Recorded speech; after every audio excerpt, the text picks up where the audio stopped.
Morning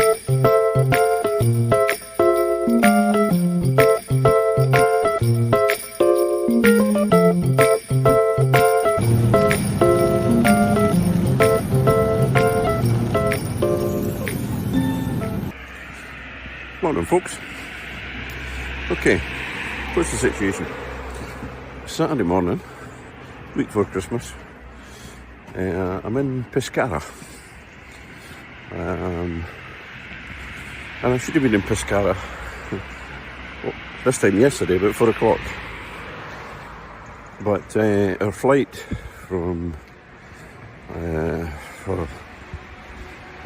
top of Italy down to Pescara hit a snag in the fact that due to low cloud and rain, the plane couldn't land here yesterday. So our plane and 2 other planes that were due to arrive here, all Ryanair planes I mean, were diverted to the nearest airport, which is Ancona, which is up in Marche, which is about a 3-hour drive away. So we all got off the planes, Ancona. So there were probably about, I don't know, 500 people. I think it was a plane from France. I know there was definitely a plane from France, because there were a lot of French people. So the time they sorted out buses and got us down here, got here at probably about 9:30 last night. Problem for me was I'd missed my airport bus to take me home. Last bus is at 6:45, so I've had to stay overnight. So no problem. Booked into a B&B just outside the airport. Nice little place. Got up this morning. Luckily, I could have breakfast in the room. Everything was in the room. So where I am now, I'm now walking to the bus station. Now I could have waited at the airport or gone back to the airport and caught the airport bus, but the first one isn't till 11:15 in the morning. But I need to be back at the house because I've got an electrician come in this morning and I've got deliveries that I'm expecting. So I really need to be at the house this morning. So the only option I had was to get a Flixbus.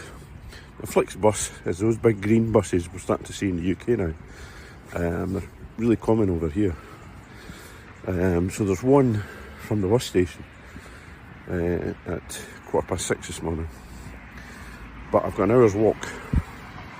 I could probably have got a taxi, but I'm not doing anything else. So I just thought, right, okay, let's just walk. So I'm walking into town. I know where the bus station is because I've been there before. So walk in on the Flixbus, 6:15. Should get dropped off at the junction, Pescara Junction. Lupara Junction, just after 9. And then I've got a 3 kilo, probably close to 4 kilometre walk. So probably the same as what I'm walking this morning, up the hill to the village.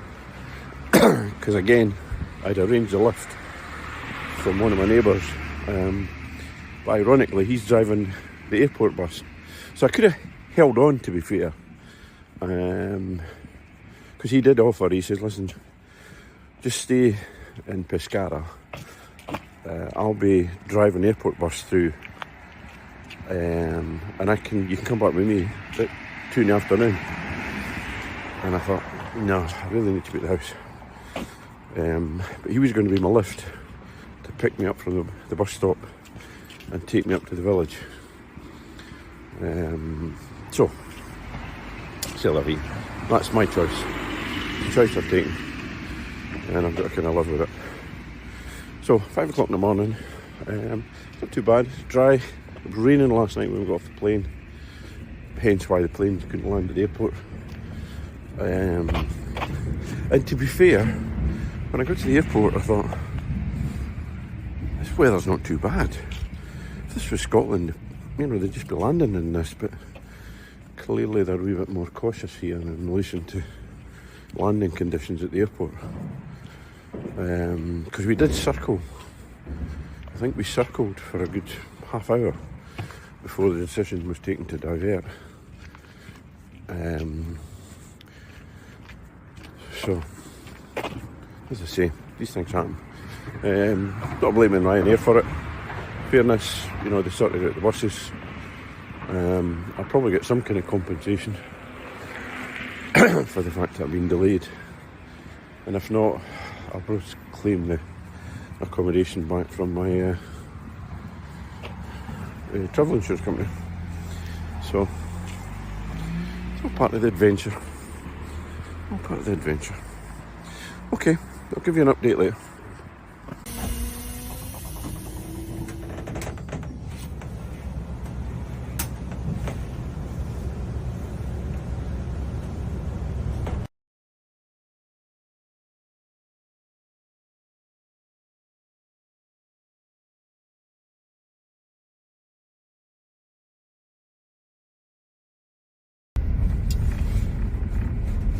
So, I'm just driving down the hill, got dropped off by the bus. I gave him a little tip.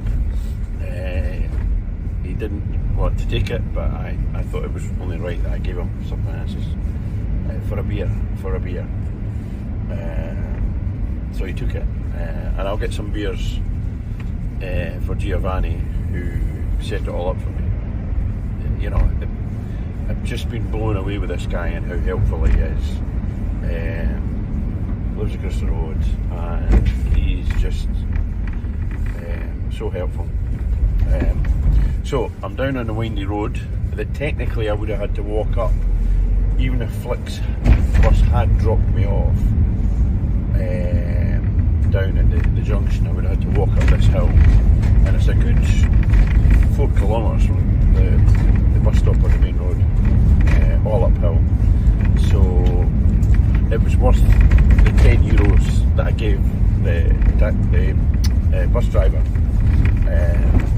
So well pleased with that. So I'm heading down the hill.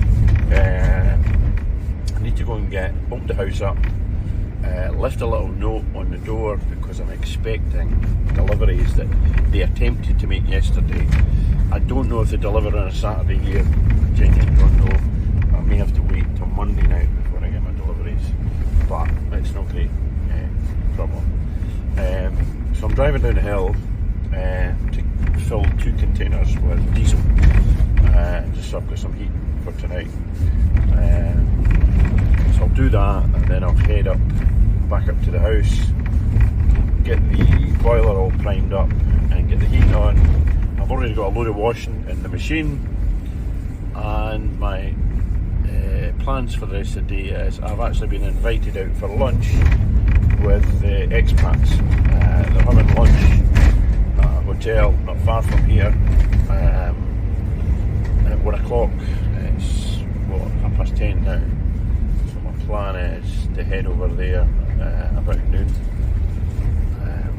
have some lunch with them, and then go to the supermarket on the way back and get some provisions.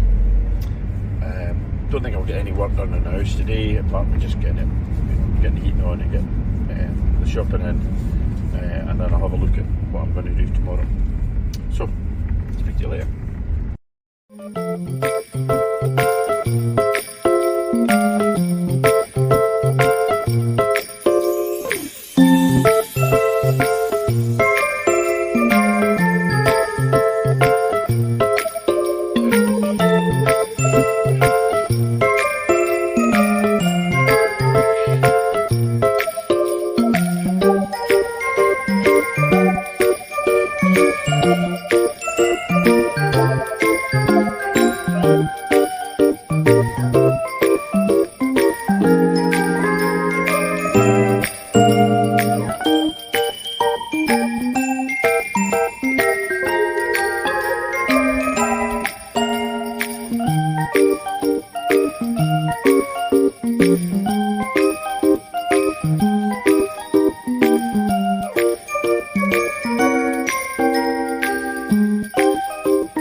out in the garden. I've got the rest of this rear garden to clear. But I've learned a valuable lesson in relation to pruning your olive trees. So last time I pruned this one here, and I just hacked it right back, if I'm honest. There wasn't any technique to it. It was just the fact that there's so much vine. And it's a vine that's the problem. The vine is through all the trees, and you've got to get into the vine, and the only way you can get to the vine is by cutting the branches out. Because a vine has gripped onto basically every branch. So it's a real headache, and it takes ages to clear. And the vines have originally come up from the ground, so they're up from the ground and they're all through all the trees, and they go from tree to tree. So it's really time consuming to try and cut it back. So last time I just went for it and basically cut this right back. But I've gone and done a wee bit of research in relation to olive trees.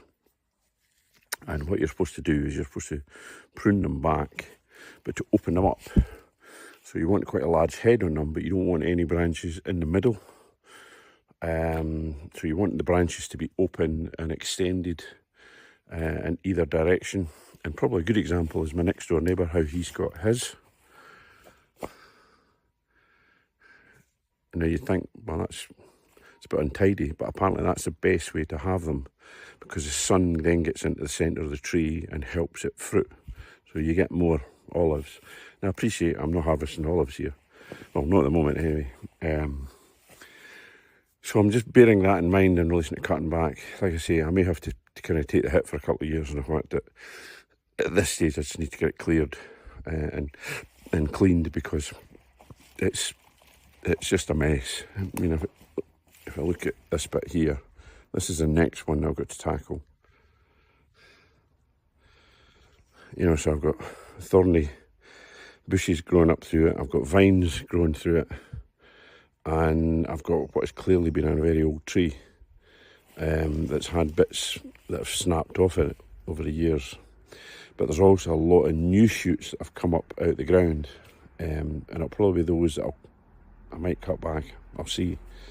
But I've got another, 1, 2, 3, 4, 5 to do. Albeit these next, the one I'm on now plus the next 3 are probably the worst. The rest aren't too bad. And that one that I cleared in the front garden the last time I was here probably needs thinned out now that I think about it. I thought I'd left it kind of tidy, but when you look at it now, yeah, it needs thinned out in the middle. And I cut back all my grapes. This is my grapes in front here. So hopefully I should get a crop of grapes next year. So no, it's I'm going to be here for a couple of days, I think, clearing all this, and then I've got to take all the rubbish away. But I now know where I'm taking it, so I can just throw it in the back of the van. But let's see how I get on. Okay, another day today. Back at it. It's Monday. Christmas in a few days. So spent a couple of bit of time in the garden yesterday. Got a little bit more cleared. I'm now up to the kind of third tree, or just past the third tree. But I've still got this here to do. And obviously clear all the rubbish. But it's a bit damp today. It's not raining, to be fair. Just a bit of drizzle in the air. And I've got stuff I can do inside, so that's my plan, as I'm going to go and do what's required inside. One of the jobs I've got to do is lift this floor. You'll recall that I said that the floor is damaged. So I've moved all the furniture over to the other side, and my plan is to lift this whole floor right back to basically where I'm standing now. So I'm going to lift all that floor, and then when I come back in March, I'll retile the floor, put a wee level compound on it, and then just retile it. So that's one job that's to be done. Whether I do that today, I don't know, because the other job that I want to do today is clear the attic. I was up in the attic yesterday having a look in relation to putting my Starlink dish in, but I haven't quite worked out where to put it and how to run the cable down and where to then put the router, albeit I do have an extender for it. And I was up in the attic with a light having a look around, and I thought, right, okay, this is really needing cleared. I think I've been up here with you before. I never brought the light with me, but there is a little light here. So as I've shown you before, it's a big space. It's a big space up here. Obviously covers the whole house. But there's a lot of stuff up here. Some of it I obviously want to keep because it's like spare tiles, but there's all sorts. There's bits of trim, there's shutter material, there's also piles of rubble.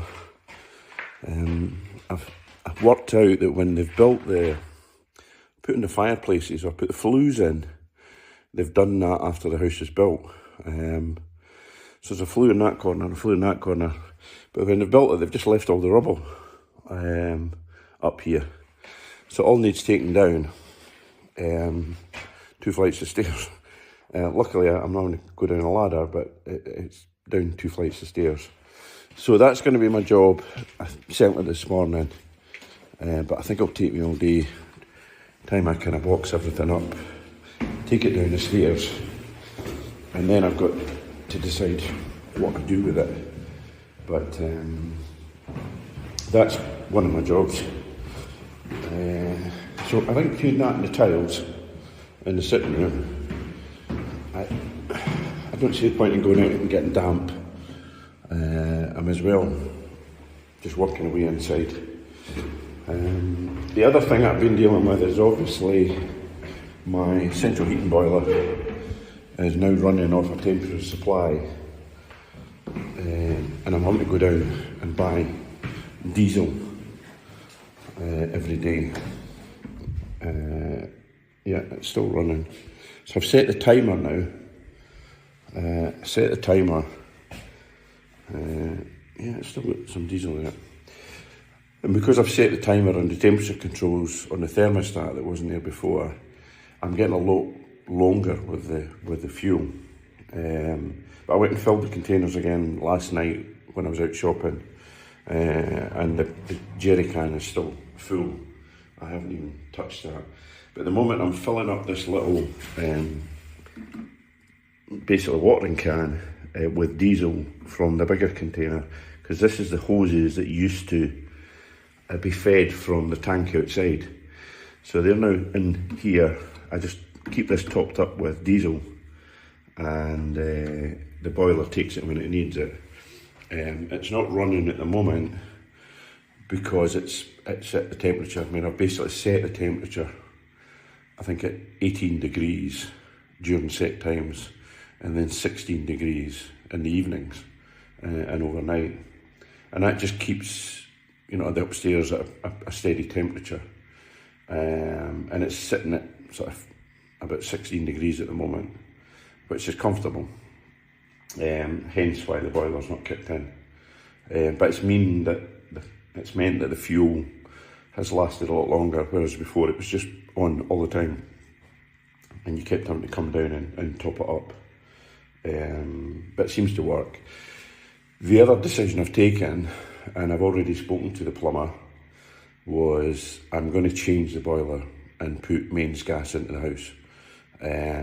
So he's away, or he's going to sort that out for me in the new year.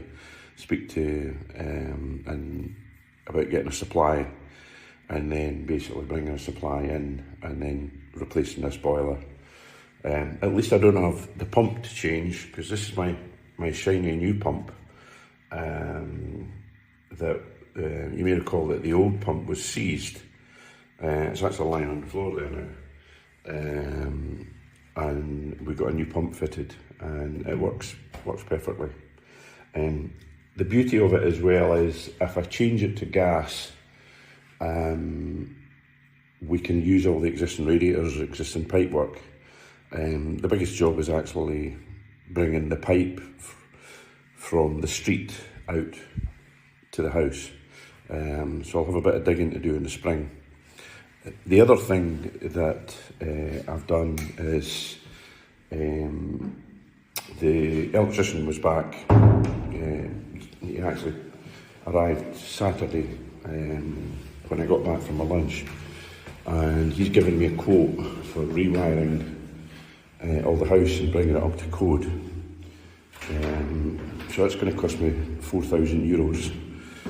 But again, there's a little bit of work that he wants me to do because he's going to have to put a new board in. He's going to have to put a new board in up the stairs. So he said if I cut the hole in the wall for him to fit the board, and I said, yep, not a problem.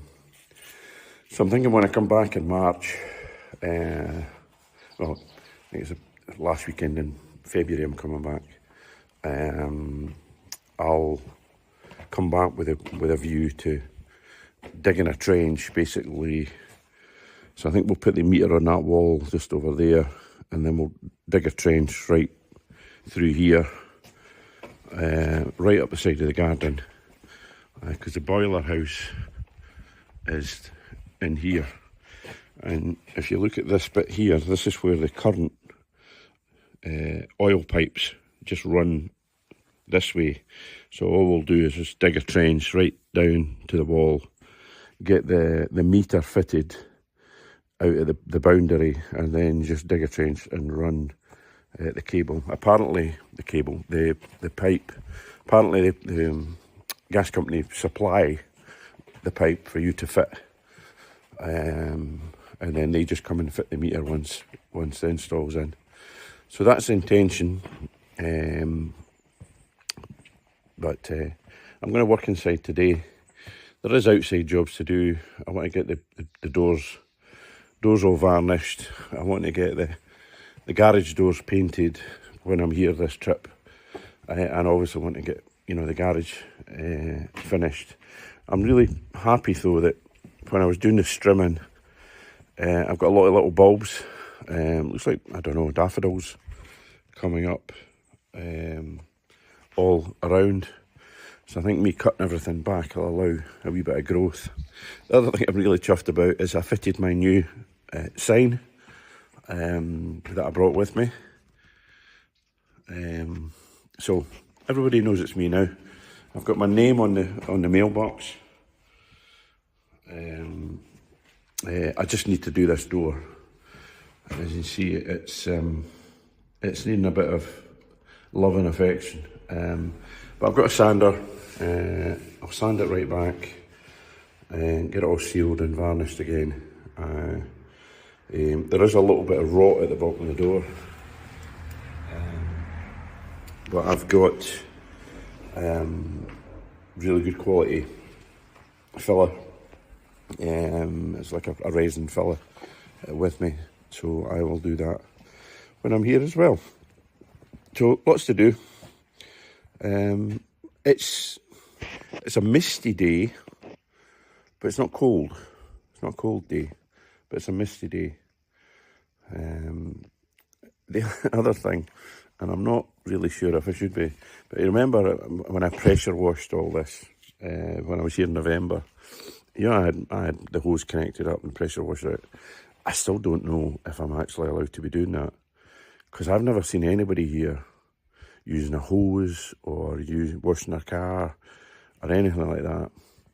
And I'm desperate to pull the pressure washer out to wash the van, because the van's looking a bit mucky.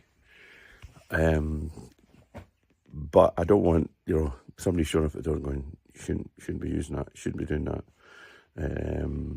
There's a hose pipe ban or whatever. I just don't know. I don't know. So I might do it under the cover of darkness. I don't know. Or I've got a drain in the garage. There's a drain in the centre of the garage. So I may actually put it in the garage, lock the door, and wash it in the garage. That's my fallback position. Okay, let's go and get some work done and see what the day brings us. Another job that I've got planned, and I'm just waiting on the stuff getting delivered. Hopefully it'll get delivered either today or tomorrow, is upgrading the lighting in the garage. I know I'm talking about getting the house rewired in the new year, but this is a wee job that I can do myself. So basically it stands at the moment, I mean, this is quite a big garage, and we have a single light bulb. So in the evening, you struggle to find, you really have to bring a torch down because it's just not bright enough.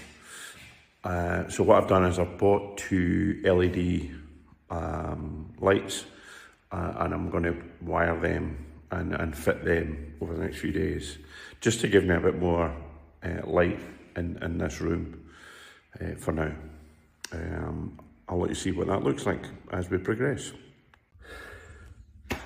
Okay, safe to say I'm knackered. It's about 4 o'clock, so it'll be dark in about half an hour. Right, attic is cleared. Still got some little piles over where the flues are, but I can get them later.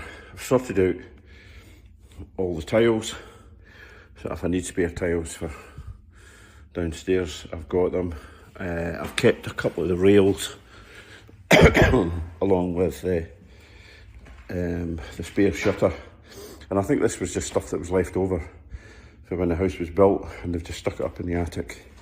But at least it's a tidy space now, so if I do want to use it for storage, or this is really its main purpose, I can do that now.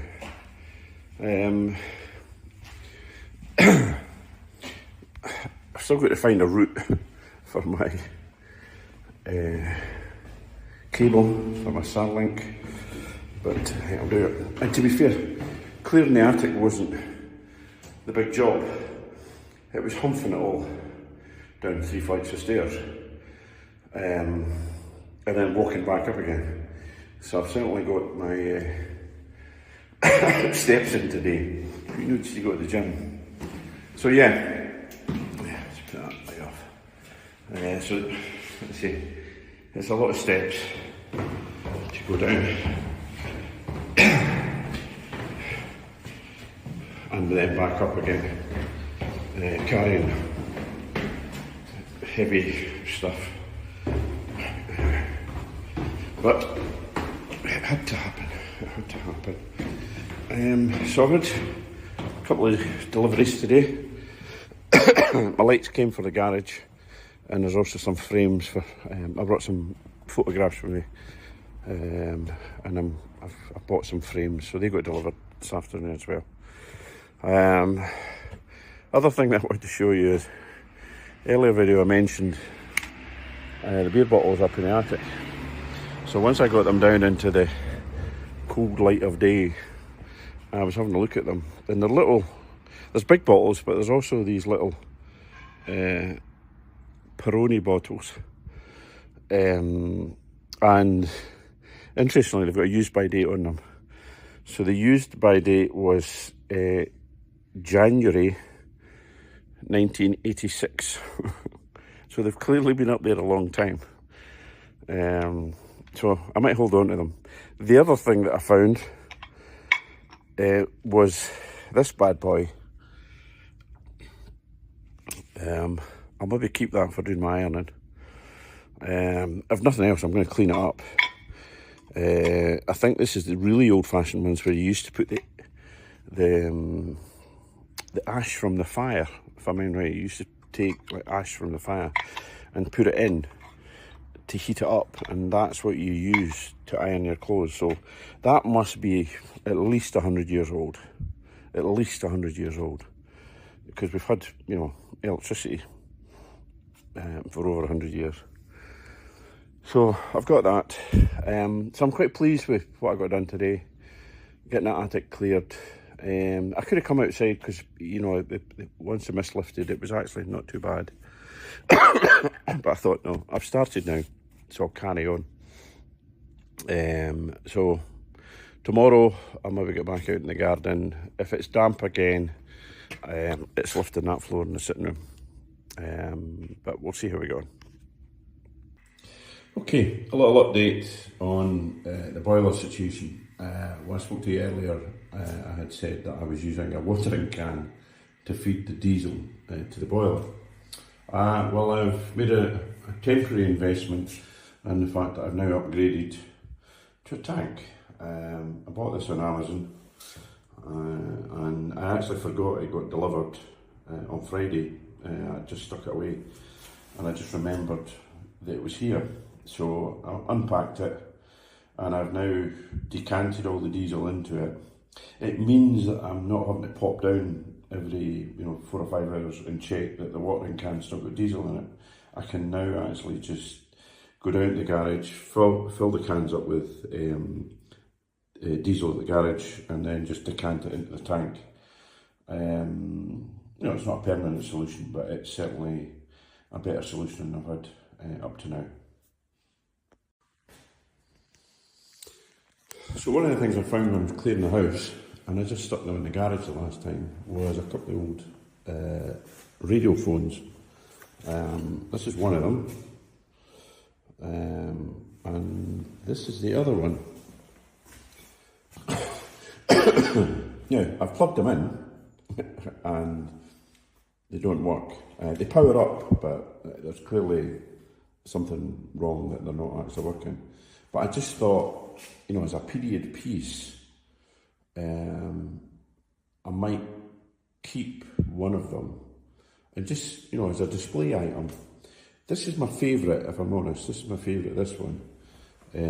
This one looks a little bit more modern, and there's obviously an upgrade because it's stereo, this one. So this was probably, I don't know, the 70s, when the house was built. Got it propped up in the washing machine at the moment. Whereas this one looks, I don't know, 50s maybe. So I think, as a period piece, and that's my favourite. I might keep both. I'm not sure. What do you think? Do you think I should keep both and put them on display, or do you think I should get rid of one of them? You tell me.